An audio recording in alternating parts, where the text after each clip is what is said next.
जय हिंद। जैसा कि आप देख रहे हैं बैच 2D, इसके पहले का जितना चैप्टर है वो करवा दिए हैं इस बुक में। तो आइए देखते हैं कितना क्वेश्चन। इसमें 5 क्वेश्चन है और आइए पहला और दूसरा पहले देख लेते हैं, उसके बाद तीसरा चौथा पांचवा देखा जाएगा। तो निम्नलिखित संख्या रेखा द्वारा विभाजन तथ्य को बताइए।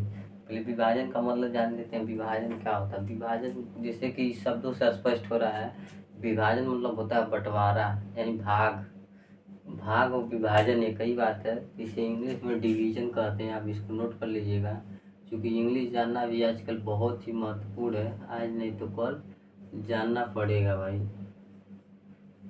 डिवीजन कहते हैं और तथ्य को फैक्ट कहते हैं। फैक्ट तथ्य का मतलब जानकारी भी होता है। तो आइए देखते हैं इसमें कितना। जैसा कि हम संख्या रेखा जब हम पढ़ाए थे तो उसमें पूरा बेसिक संख्या रेखा के बारे में बता दिए थे, पूरा एकदम बेसिक बता दिए थे। अगर आप उस वीडियो को देखे होंगे तो ये सब देखने की ज़रूरत नहीं है, क्योंकि संख्या रेखा संबंधित सब कुछ बता दिए थे। तो देखिए यहाँ से चला के खाना चला है, यहाँ से 1 2 2 खाना चला है, फिर ये वाला 1 2 2 खाना, यानी देखिए 1 2, यही वाला 1 2 2 खाना सब चले हैं। तो कितना तक चले हैं? 12 तक। यानी 12 में 2 का अगर भाग दे देंगे तो कितना हो जाएगा हमारा? 6। तो भागफल क्या आ जाएगा? 6। ऐसे भी लिख सकते हैं 2 भागा 12 बराबर 6, इस तरह भी। तो इसलिए हमारा यह हो गया 6 आंसर हो जाएगा। दूसरा कर 21 भागा 3 बराबर 7 के संगत गुणात्मक तथ्य 3 गुणे 7 बराबर 21 है। तो अतः निम्नलिखित तथ्यों के संगत गुणात्मक तथ्य बताइए।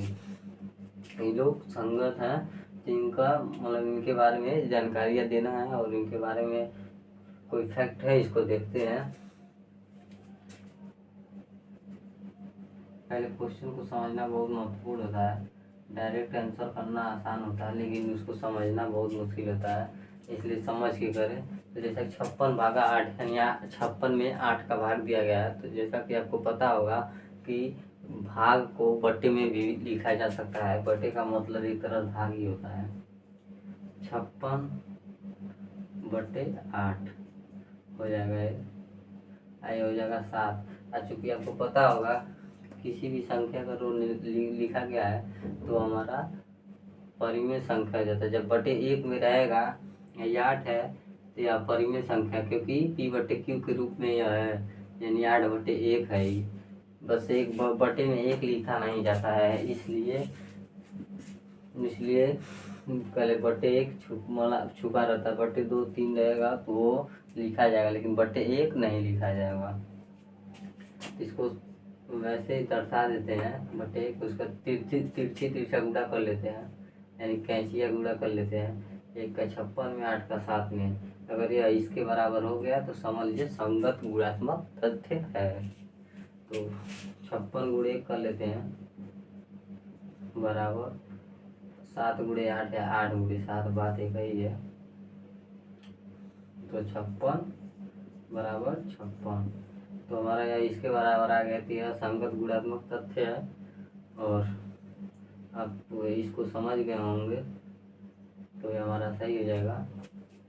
इसको इस तरह से भी लिख सकते हैं 8 गुणे 7 बराबर 56, क्योंकि ये भाग में है, लेकिन इस तरह से शॉर्ट हो जाएगा।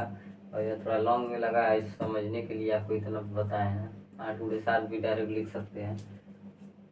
तो ऐसा सेम इसको भी ऐसा कर देंगे, 66 बटे 11 कर देंगे, फिर ये 6 बटे 1 कर देंगे, फिर 66 गुणे 1 बराबर 6 गुणे 11, 66 बराबर 66, सेम हो गया। ये हमारा सही हो जाएगा।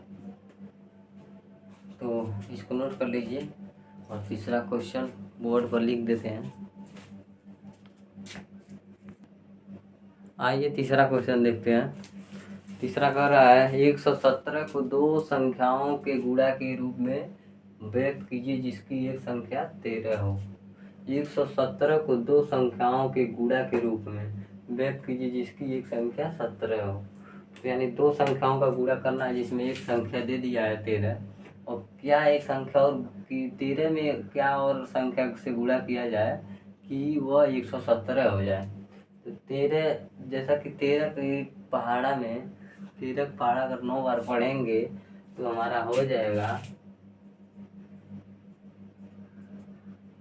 13 गुणे 9, 13 गुणे 9 बराबर क्या आ जाएगा 117। यानी दो संख्याओं का गुणा हो गया। पहले 13 दिया था और एक वह संख्या हमारा 9 है, तो 13 9 117, तो हमारा संख्या क्या हो जाएगा 9 हो जाएगा। यही चौथा देखते हैं। चौथा कार्य, क्या ऐसी कोई पूर्ण संख्या संभव है जिसको स्वयं से विभाजित करने पर वही संख्या प्राप्त होती है? जी बिल्कुल होती।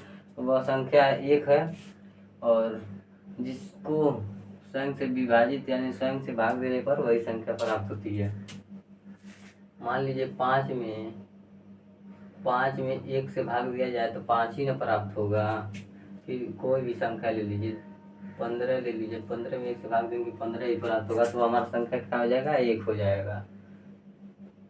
तो इसको आप समझ गए होंगे, इसको लिख लीजिए, वह संख्या 1 होगा। लिख लीजिएगा आप, हम लिख देते हैं, वह संख्या 1 है, 1 है, हाँ 1 है, वहाँ वह संख्या 1 है, इस तरह से लिख लीजिएगा, हाँ वह संख्या 1 है।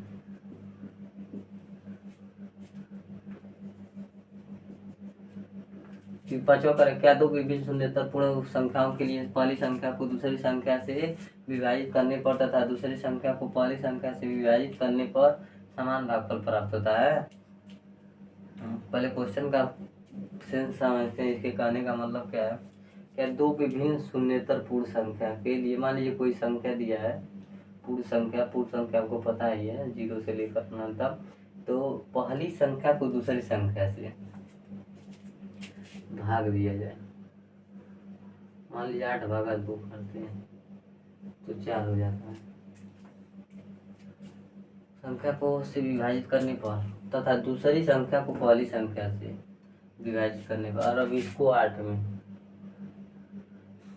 मान लीजिए, इसको तो किए हैं तो ये हमारा 4 आया है। अब अब इसको ऐसे कर सकते हैं